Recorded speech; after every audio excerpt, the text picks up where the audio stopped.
तो केंद्र सरकार की तरफ से एक बहुत बड़ा अपडेट आया है जो पारिवारिक पेंशन नियमों से जुड़ा है। और अगर किसी के परिवार में कोई सेंट्रल गवर्नमेंट एम्प्लॉई है या रहा है तो ये जानना बेहद जरूरी हो सकता है। ये एक ऐसा बदलाव है जिसका सीधा असर कई परिवारों की आर्थिक सुरक्षा पर पड़ सकता है। चलिए इसे आसान भाषा में समझते हैं। तो सबसे बड़ा सवाल यही उठता है कि आखिर ये नया नियम है क्या।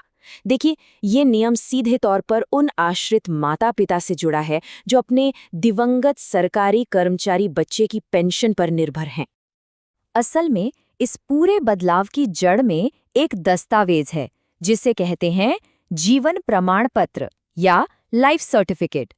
पेंशन और पेंशन भोगी कल्याण विभाग यानी डॉपीडब्ल्यू ने इसे जमा करने को लेकर एक नया आदेश जारी किया है और बस यहीं से सारी कहानी बदल जाती है।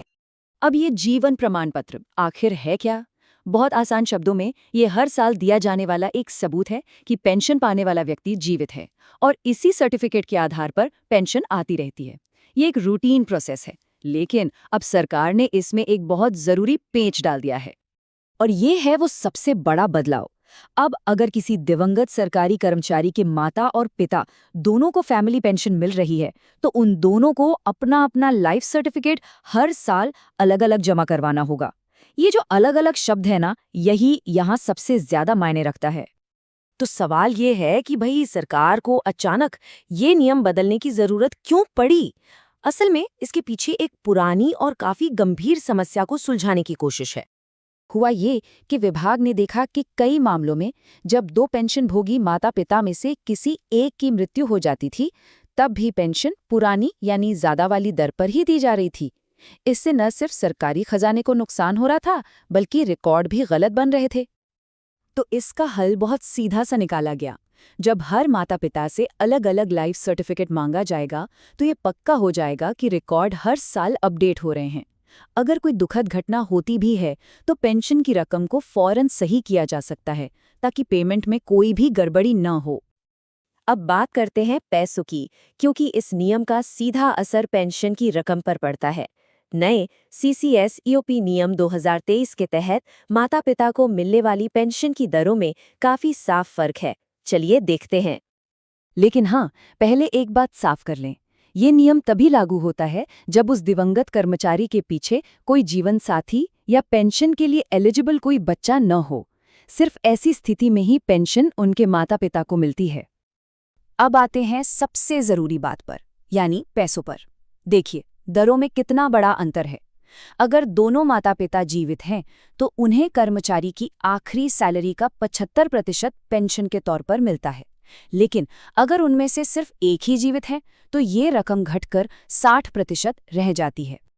ये 75% की जो बढ़ी हुई दर है ये तभी तक मिलती है जब तक दोनों माता पिता जीवित हैं। लेकिन जैसे ही एक अभिभावक का निधन होता है ये दर सीधे 60% पर आ जाती है। अब समझ आया कि वो अलग अलग लाइफ सर्टिफिकेट जमा करवाना क्यों इतना जरूरी है, ताकि सही दर पर सही भुगतान हो सके। तो ठीक है, रियम समझ आ गया। लेकिन अब सवाल ये है कि जो परिवार इससे प्रभावित है उन्हें करना क्या होगा।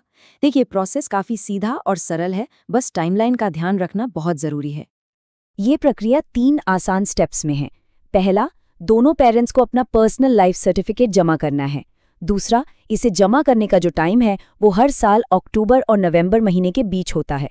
और तीसरा, 80 साल या उससे ज्यादा उम्र के सीनियर सिटीजन्स के लिए एक खास सुविधा है। वो लोग 1 अक्टूबर से ही अपना सर्टिफिकेट जमा कर सकते हैं ताकि उन्हें आराम से अतिरिक्त समय मिल जाए।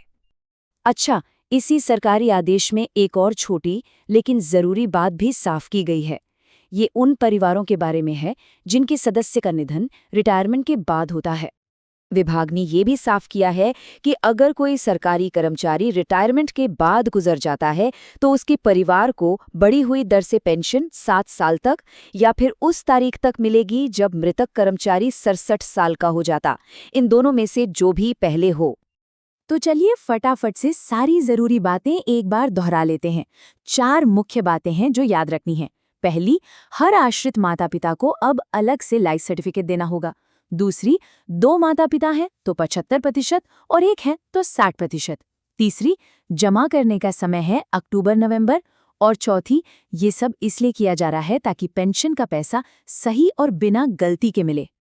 और आखिर में बस एक ज़रूरी सवाल, क्या आपके परिवार में या जान पहचान में कोई ऐसा है जिस तक ये जानकारी पहुंचनी चाहिए? कभी-कभी ऐसी जानकारी किसी के लिए बहुत मददगार साबित हो सकती है।